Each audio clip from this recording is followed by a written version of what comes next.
Mesdames, Messieurs, bonsoir. Il est gris et noir à l'extérieur avec des rayures signées Buren. Le tram de Tours, la première rame dévoilée aujourd'hui au centre de maintenance à Tours Nord, et ce, 1 an avant sa mise en service. Parcelles-Mélèze, Rochecorbon et Chanceaux-sur-Choisy, 3 municipalités qui veulent quitter leur communauté de communes du Vouvrion. Elles seront accueillies avec plaisir par Tours Plus. Les conseillers communautaires ont une nouvelle fois exprimé un vote favorable hier soir. Le cancer du sein, première cause de mortalité chez les femmes, détecté précocement, il est mieux guéri, d'où l'importance de se faire dépister. Une grande campagne de communication a débuté à l'occasion de l'opération Octobre Rose. C'est le projet majeur du mandat de Jean Germain à Tours et de l'agglomération Tours-Angelle.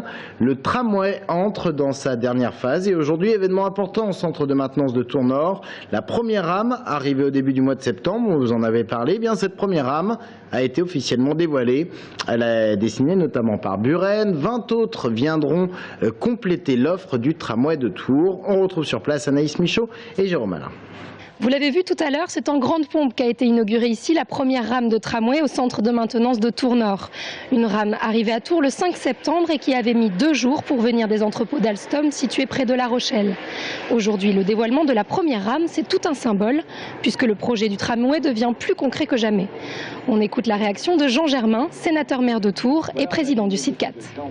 Il y a 3 ans, on était pour un certain nombre de personnes, le tramway va détruire la ville. Et maintenant, je commence à voir poindre. Et quand la deuxième ligne, bon bah c'est bien, ça montre qu'il y a de l'espoir. C'est un tramway qui n'est pas uniquement un moyen de transport. C'est aussi le 4e paysage de la Touraine et qui, du point de vue culturel, artistique, touristique, doit aussi, participer au développement de notre département. Mais Jean Germain n'est pas le seul à se réjouir de l'avancement du projet tramway puisque la ligne desservira également Joué-les-Tours.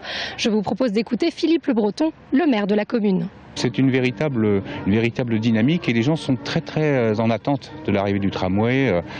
Les plateformes dans certains endroits sont déjà terminées et maintenant il faudrait déjà que ça démarre très rapidement. Un projet chiffré à 369,1 millions d'euros, 15 km de ligne, 21 rames comme celle-ci, dont 18 en circulation et une prévision de 54 000 voyageurs par jour. Des chiffres qui donnent le tournis. L'exploitation sera assurée par la société Keolis dont le contrat a été renouvelé. Jean-Pierre Farandou, le président de Keolis France, a donc fait le déplacement aujourd'hui. On voit la qualité de ce moyen de transport, il est extraordinaire, il est non seulement esthétique, mais il sera aussi confortable. Et conjugué avec le réseau bus qui va être réaménagé au moment où le tram sera lancé, mais la fréquentation, elle va augmenter de 35%.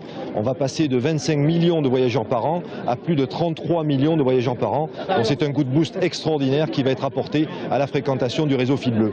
Et ce dimanche, ici même de 10h à 18h, Tourangeaux, Jocondiens et autres curieux pourront monter à bord de cette rame. L'unique opportunité avant la mise en service le 1er septembre 2013, une journée porte ouverte qui sera aussi l'occasion de visiter le centre de maintenance. Pour s'y rendre, des navettes gratuites seront mises à disposition au départ du Vinci.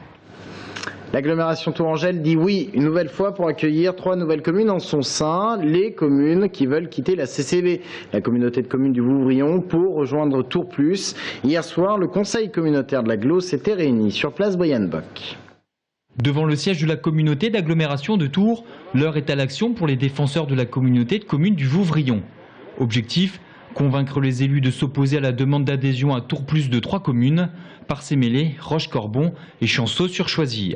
Les 3 communes auxquelles nous tenons énormément n'apporteraient pas grand-chose à Tours Plus, alors que pour nous, elles sont fondamentales pour notre territoire, pour la vie de notre territoire et pour son développement. 20h40, dans la salle du conseil communautaire, le débat passionné dure près d'1 heure. Je laisse aussi ceux qui disent, vous comprenez, dans la communauté de communes du Vouvrion, on ne peut pas aller nulle part parce qu'il faudrait franchir la Loire. Mais ici, on franchit la Loire tous les jours, et le Cher même, pour certains, et plusieurs fois par jour. Et le tramway va franchir extraordinaire la Loire et le Cher. Non, je veux dire, il y a aussi une opposition entre des endroits profondément conservateurs, pas qu'au sens politique, et puis des endroits qui veulent bouger. Fin du débat, le vote est unanime. Tour Plus accepte l'adhésion de Parcé-Mêlée, Roche-Corbon et Chanceau sur Choisy. L'agglo, on ne souhaite pas mettre la main sur tout ce qui passe à notre portée. On a 3 communes qui ont demandé à rentrer, on le fait. Les autres ont des opinions inverses. Bon, c'est ce qui est exprimé ce soir. C'est pas à nous de leur dire ce qu'il faut faire. Marie-France Beaufils, sénatrice maire de Saint-Pierre-des-Corps, a quant à elle voté contre. Elle s'inquiète du devenir des autres communes du Vouvrion. Au moins, on a eu un débat où on s'est interrogé sur le devenir des autres communes de l'intercommunalité du Vouvrion.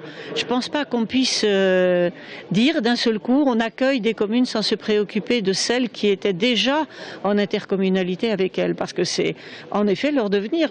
Reste à ce que le préfet d'Indre-et-Loire donne son accord pour que le 1er janvier 2013, Parcé-Mêlée, Roche-Corbon et Chanceau rejoignent Tour Plus. Le cancer du sein, première cause de mortalité chez les femmes. En 2011, plus de 50 000 cancers du sein ont été détectés, 3 sur 4 sont guéris, mais il est important de les détecter tôt, d'où la nécessité de se faire dépister, faire de la pédagogie. C'est justement l'objectif de l'opération Octobre Rose qui débute dans 3 jours. Et à Tours, cette opération, elle est relayée par une association qui a été créée par 4 femmes. Aurélie Renaud. Durant sa pause déjeuner, Anne-Laure a décidé d'écumer les commerces de son quartier et d'habiller leurs vitrines de roses. Ce week-end, pas de repos, elle vendra des gâteaux et des roses place Foire-le-Roi. Toute cette énergie dépensée pour un sujet qui lui tient à cœur, la lutte contre le cancer du sein. Mais alors Octobre Rose, en fait, c'est le mois dédié au cancer du sein. Oui. Bon, vous pouvez en parler autour de vous, vous verrez que moi la première, d'ailleurs je me bats pas les seins régulièrement et que alors, ce sont des toutes petites choses qui peuvent faire que très tôt on peut découvrir une tumeur qui peut être bénigne ou maligne. Et après c'est les examens, mais plus tôt c'est découvert, plus on peut éviter l'ablation. De cette lutte contre le cancer est née Flamand Rose, une jeune association qui souhaite créer des événements festifs pour récolter des fonds bien sûr, mais également pour démystifier la maladie et l'après-traitement. Ce qui est dommage, c'est qu'une fois que tout ça est revenu, que les cheveux repoussent, qu'on retrouve un teint rosé, qu'on les sourcils repoussent et qu'on se retrouve bien, il y a de temps en temps, la trésorière elle veut faire un prêt aujourd'hui et on lui rappelle, non, vous avez eu un cancer madame, donc ça ne va pas être possible pour votre prêt immobilier. Pour les assurances, si vous êtes à votre compte, c'est très compliqué. Si vous avez créé votre entreprise, c'est très compliqué de trouver une assurance responsabilité civile pour votre entreprise. Toutes ces choses-là, en fait, deviennent tout de suite plus compliquées. Et pour se faire entendre, la petite association a décidé de frapper fort. Elle invite tous les Tourangeaux à un grand flash mob. Rendez-vous le 6 octobre à 15h, place de la Gare. Entre 1942 et 1944, au moins 977 juifs d'Indre-et-Loire ont été déportés vers les camps d'extermination nazis. En leur mémoire, une exposition a été installée dans le péristyle de l'hôtel de ville de Tours, fruit d'un travail de recherche et de compilation. Il y a 70 ans tout juste, d'importantes rafles ont eu lieu en Touraine pendant l'été. Plusieurs manifestations sont prévues à l'occasion de cet anniversaire. Dimanche, par exemple, sur le lieu de l'expo, il sera procédé à la lecture des 977 noms, un hommage aux déportés qui sera rendu à 11h. Tout autre sujet maintenant, vous l'avez peut-être constaté, sur l'A85, de nombreuses aires de repos sont fermées pour cause. Vinci Autoroute est en train de les éco-rénover. La société a mis en place un programme vert, tri sélectif, aménagement paysager. Plus de 700 millions d'euros ont été investis pour l'A10, l'A28 et l'A85. Sabrina Meloult. Des collectes sélectives comme celle-ci, il y en aura désormais sur plusieurs dizaines d'aires. Si pour le moment cette nouvelle aire éco-rénovée est en chantier, on sait déjà que le réseau autoroutier de la région Centre offrira les mêmes services partout ailleurs. Une homogénéité voulue notamment par le directeur régional de Cofiroute. Objectif, rendre les aires de repos plus attrayantes pour inciter les automobilistes à faire une pause.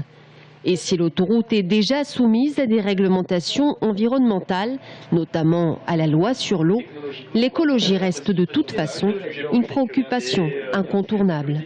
Quand on aménage une aire de repos du côté plus en Indre-et-Loire, qu'on aménage une aire de repos avec un observatoire ornithologique, parce qu'on a observé qu'il y avait des oiseaux qui venaient ici se reproduire pendant leur migration, on va clairement au-delà de la réglementation.